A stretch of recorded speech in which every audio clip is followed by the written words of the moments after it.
Halo anak-anak, shalom untuk kita semuanya, anak-anak dan juga bapak dan ibu. Kiranya berkat Tuhan terus menyertai kita supaya kita selalu berada di dalam sehat dan baik dan tetap semangat. Amin ya, ini doa kita dan pengharapan kita kepada Tuhan. Sebelum kita akan masuk di dalam pelajaran kita hari ini, mari kita berdoa terlebih dahulu di hadapan Tuhan. Lipat tanganmu, tutup matanya, arahkan hatinya kepada Tuhan Yesus ya. Ikut berdoa sama Ibu Samsinar ya. Yuk berdoa dimulai. Tuhan Yesus, kami mengucap syukur kepadamu pada hari ini karena semua yang kami nikmati hari ini adalah karena berkat dan kebaikan-Mu. Biarlah juga berkat-Mu akan menyertai kami di dalam mengikuti pelajaran agama saat ini. Hikmat-Mu, Roh Kudus-Mu menuntun kami supaya kami boleh memahami tanggung jawab kami di dalam keluarga maupun di sekolah. Terima kasih Tuhan, dalam nama Tuhan Yesus kami menyerahkan pelajaran ini. Amin. Amin. Haleluya, puji nama Tuhan. Tetap semangat ya.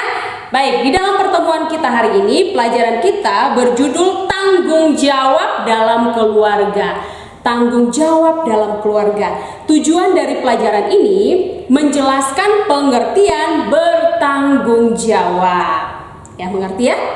Nah, menurut Kamus Besar Bahasa Indonesia, bertanggung jawab, arti dari tanggung jawab itu adalah kewajiban menanggung atau memikul suatu tugas.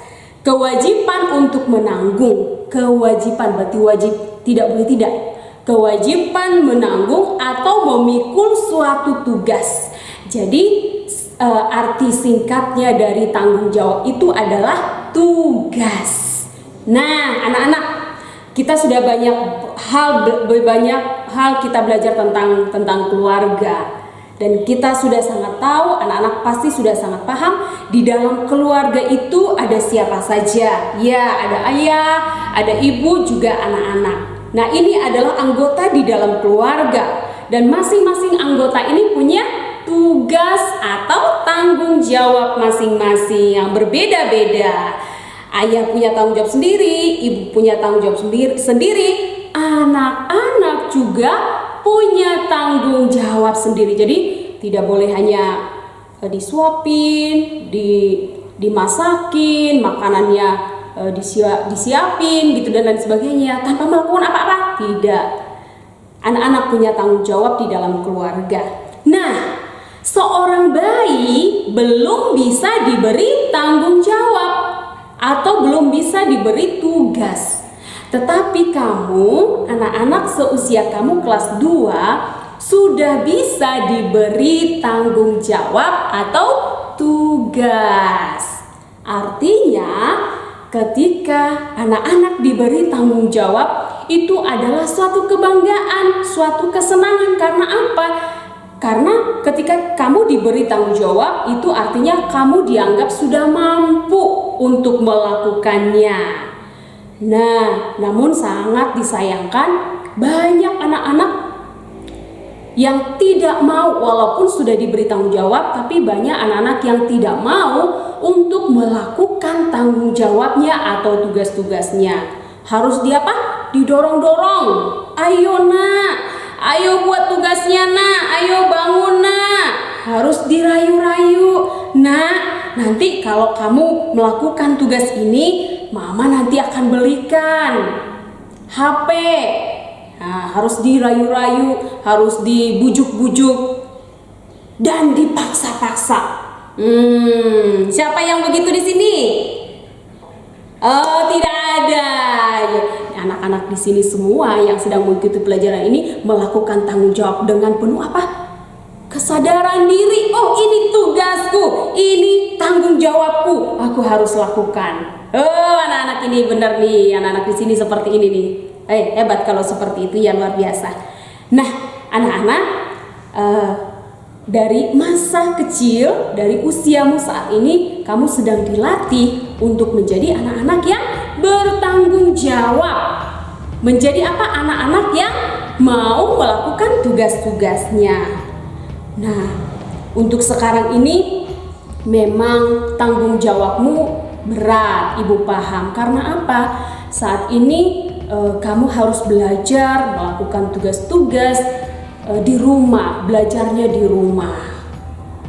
Nah, apakah selama ini ada di antara kalian yang bersungut-sungut, mengeluh? Aduh, tugasnya banyak sekali. Aduh, hari ini belajar lagi. Tugasnya sulit, aku tidak bisa memahami dan lain sebagainya. Apa yang harus aku lakukan? Kenapa harus mengerjakan tugas ini? Kapan jalan-jalannya? Kenapa belajar lagi? Kapan sekolah? Kapan belajarnya di rumah? Mengeluh.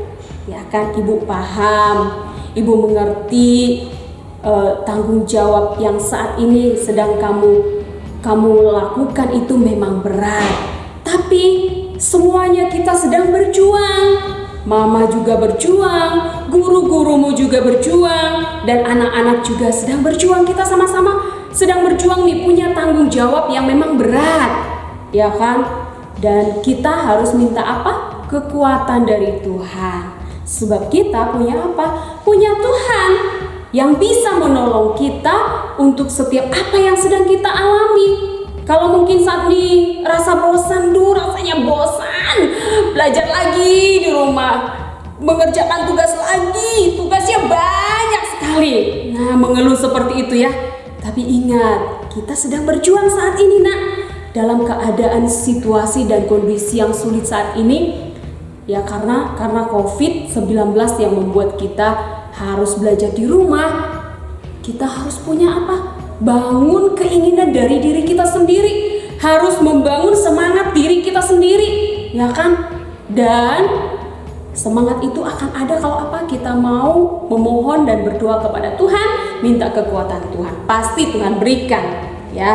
Biarlah anak-anak menjadi anak-anak yang mau bertanggung jawab atas semua tugas-tugas, maupun di dalam rumah maupun di dalam sekolah. Karena tanggung jawab anak-anak itu tidak hanya di dalam keluarga, tetapi anak-anak juga punya tanggung jawab untuk melakukan tugas-tugas dari guru-guru atau dari sekolah. Amin ya. Jadi semangat ya anak ya. Mungkin pelajarannya sulit, mungkin tugasnya banyak, mengucap syukur, tetap kerjakan. Karena apa, Nak? Ketika kamu melakukannya dengan hati yang tidak bersungut-sungut, dengan hati yang tidak marah, dengan hati yang tidak gusar, tetapi melakukannya dengan hati yang bersyukur, memohon kekuatan Tuhan, dan memiliki keinginan dan kemauan yang besar untuk melakukan tugas-tugasmu, Tuhan sangat senang. Dan Tuhan bukan hanya sekedar senang, tapi Tuhan akan memberkati kamu, memberkati anak-anak. Dengan apa? Tuhan akan menambahkan hikmatnya. Tuhan juga akan menambahkan karakter yang baik dalam dirimu. Kalau kamu melakukan tanggung jawabmu dengan hati yang senang, dengan semangat, dengan kemauan, jadi tidak dipaksa-paksa.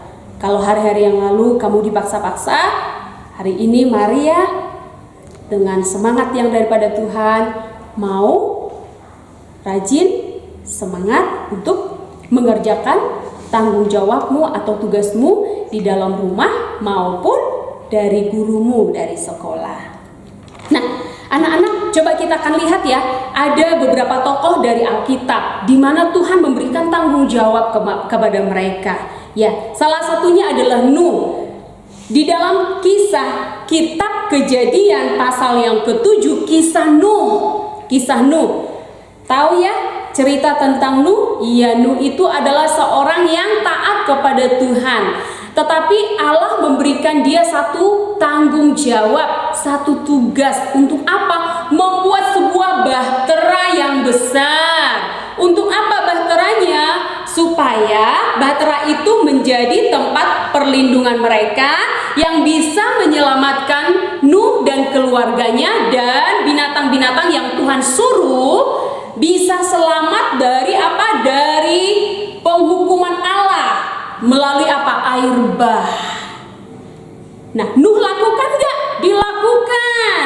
Walaupun harus bertahun-tahun Nuh membuat satu bahtera yang besar itu, nggak cukup 1, 2 bersama-sama dengan anak-anaknya. Orang-orang tetangganya mentertawakan Nuh. Karena apa? Dianggap gila, dianggap tidak benar, dianggap orang yang tidak waras karena membuat bahtera itu di atas gunung, di tempat yang tinggi, tanah yang tinggi, ditertawakan. Tapi Nuh karena dia percaya kepada Allah, dia taat dan melakukan tanggung jawabnya sampai bahtera itu selesai dan keluarga Nuh masuk ke dalam bahtera dan juga binatang-binatang. Akhirnya mereka diselamatkan dari hukuman Allah melalui air bah. Ya. Nah, yang kedua, di dalam Kejadian pasal yang ke-43, kisah tentang Yusuf. Yusuf ya. Yusuf ini adalah seorang orang yang berhasil, orang nomor 2 di Mesir.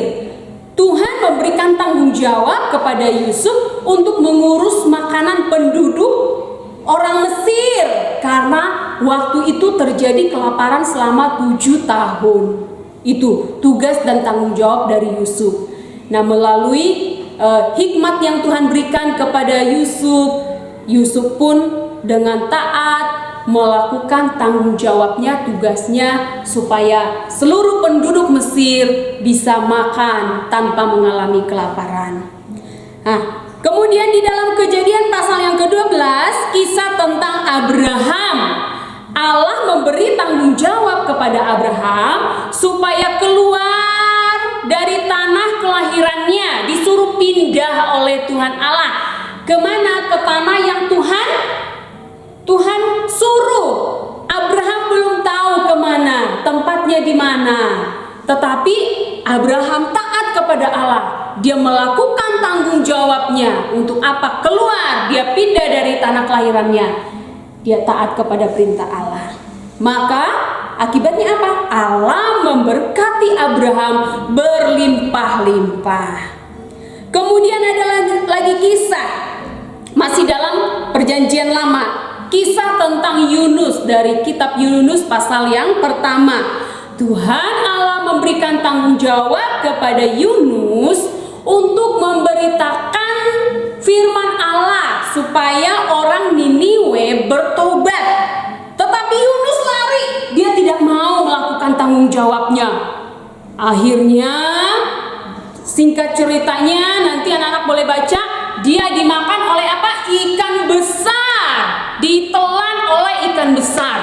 Akhirnya di dalam perut ikan yang besar itu Yunus berdoa dan sadar bahwa dia sudah melanggar dan tidak taat kepada Allah, tidak melakukan tanggung jawabnya.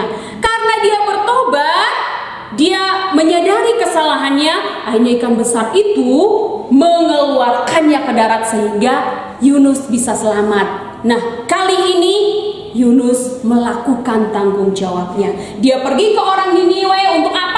Memberitakan firman Allah supaya bangsa atau orang Niniwe itu bertobat. Betul, orang Niniwe itu merendahkan hati dan percaya kepada Allah. Dalam Perjanjian Baru, Allah juga memberikan tanggung jawab atau tugas kepada Yohanes untuk apa? Mempersiapkan jalan bagi orang-orang karena Yesus sebagai Mesias akan datang. Supaya apa? Orang-orang pada saat itu apa? Bertobat. Jadi apa yang Yohanes lakukan? Memberitakan tentang Mesias, tentang Yesus Kristus. Dia taat nggak? Dia melakukan tanggung jawabnya? Tidak. Dilakukan dengan taat. Sehingga Tuhan Allah memakai Yohanes. Nah, banyak orang yang mendapat tanggung jawab. Banyak orang yang mendapat tugas. Ada yang bersedia melakukannya, ada juga yang tidak bersedia. Tetapi anak-anak yang sedang belajar hari ini tentang tanggung jawab, kamu sedang dilatih untuk menjadi anak-anak yang bertanggung jawab atas tugas-tugasmu. Buang segala malas, buang segala sungut-sungut, buang segala marah, supaya kamu dapat melakukan tugasmu dan tanggung jawabmu, ya. berdoa kepada Tuhan supaya Roh-Nya menyertai kamu, memberikan kamu kekuatan dan kemampuan untuk melakukan tanggung jawabmu di dalam rumah maupun di sekolah. Amin. Tuhan Yesus menyertai, Tuhan Yesus memberkati kita. Sampai ketemu kembali di pelajaran yang selanjutnya. Mari kita akan berdoa. Tuhan Yesus, terima kasih. Kami sudah selesai mengikuti pelajaran online tentang tanggung jawab di dalam keluarga. Biarlah kami boleh memohon dan percaya kepadamu bahwasannya kemampuan, kerajinan, dan semangat datang daripada Tuhan. Kami mau menjadi anak-anak yang taat. Kami mau menjadi anak-anak yang bertanggung jawab. Kami percaya Tuhan menolong kami. Berkati guru kami, berkati orang tua, berkati juga kami anak-anak yang sedang belajar. Berkati juga sekolah kami. Berkati juga bangsa kami. Biarlah kami memohon Engkau yang akan memberikan kesembuhan untuk bangsa kami dari penyakit COVID-19, sehingga kami akan boleh belajar kembali Tuhan di sekolah. Terima kasih untuk pemeliharaanmu, terima kasih untuk kehidupan yang kau berikan. Kami mengucap syukur kepadamu dalam nama Tuhan Yesus Kristus. Haleluya. Amin. Amin. Puji nama Tuhan. Shalom untuk kita semuanya.